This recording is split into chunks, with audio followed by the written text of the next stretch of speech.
saya. Hari ini kita sedang berada di kelompok Mandala Sari. Sekarang kunjungannya melihat persemaian yang ada di wilayah sini. Yuk kita lihat.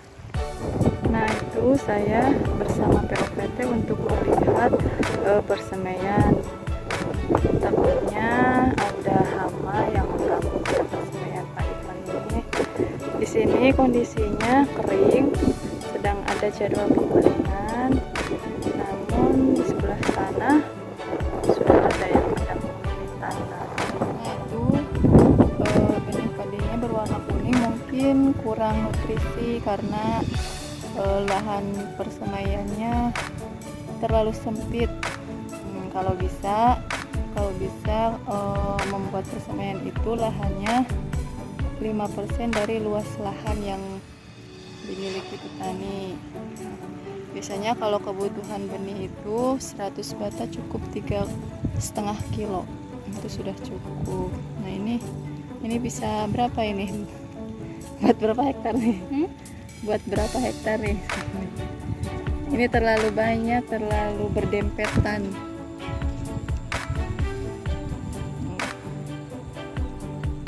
Cuacanya hari ini lumayan cerah, tapi panas juga.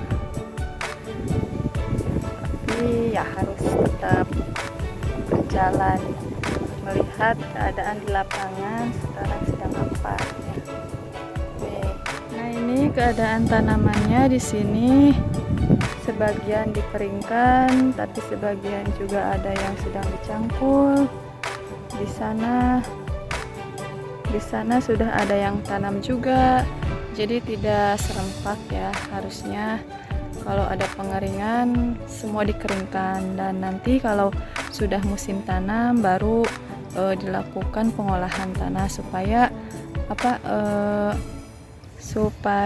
tanamnya serempak gitu. Nah, ini lahan yang sudah mendahului tanam, tapi di sekitarannya masih banyak yang belum ditanam.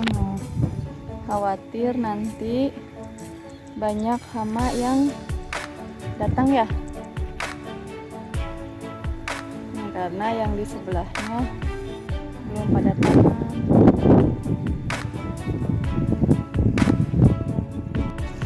Nih seperti daunnya nih ada telur penggerek batang nih.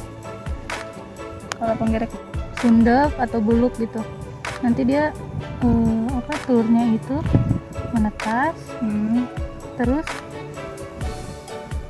uletnya dia masuk ke dalam tanaman, nanti dia ngegerek. Nah itu ya bagian batang apa? Berarti ini emang sebelumnya udah ada penerbangan, entah itu di persemaian ataupun setelah tanam, 1 minggu tanam nih. Kayaknya ini udah 2 minggu tanam, penerbangan seminggu juga udah bertelur tuh si kupu-kupu penggerek batang ini. Ini bisa itu nggak? Bisa menyebar nantinya?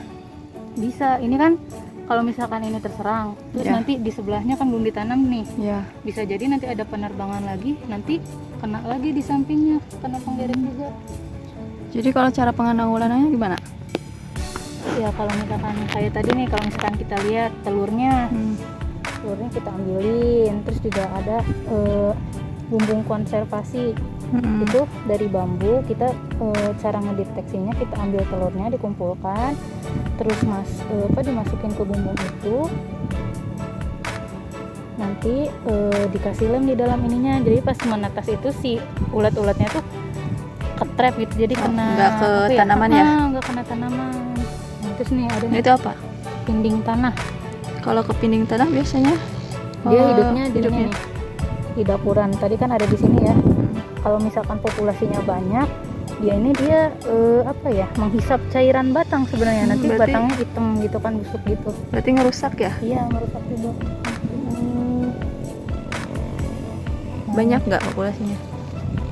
Yang suka disebut gaang itu anjing tanah gitu. Dia kalau misalkan kering, nah biasanya kan pada ini ya. Itu rusak akar ya?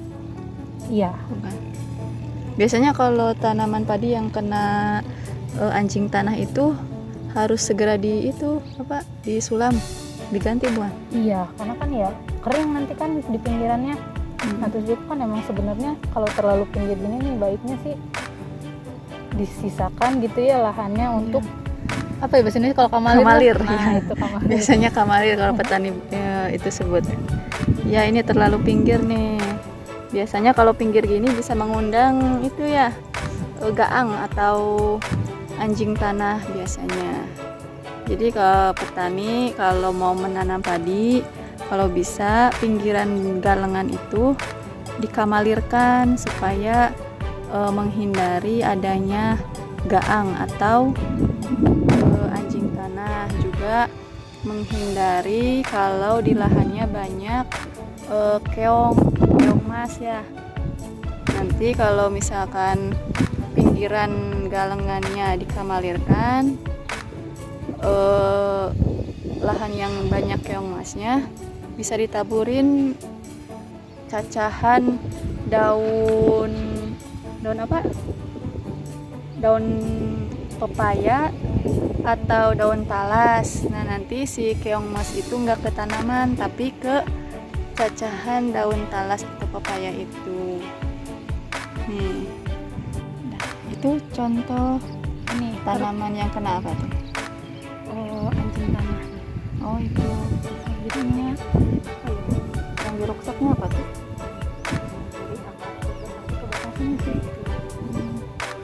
Busuk ya, jadi kelihatannya bekas dirigitin ya. Sampai ke atasnya berarti kering ya? Ya karena kan dia sumber akarnya kan udah nggak ada kan, jadi gimana nutrisinya Iya.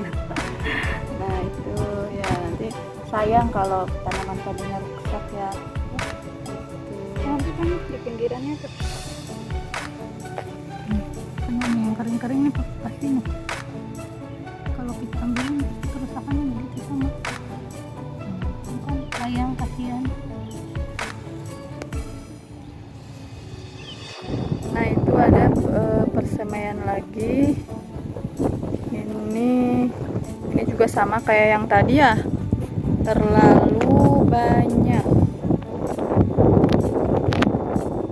banyak benih padinya tapi lahannya kurang luas ini, jadi pertumbuhan benih padinya kurang bagus, kecil-kecil kayak jarum.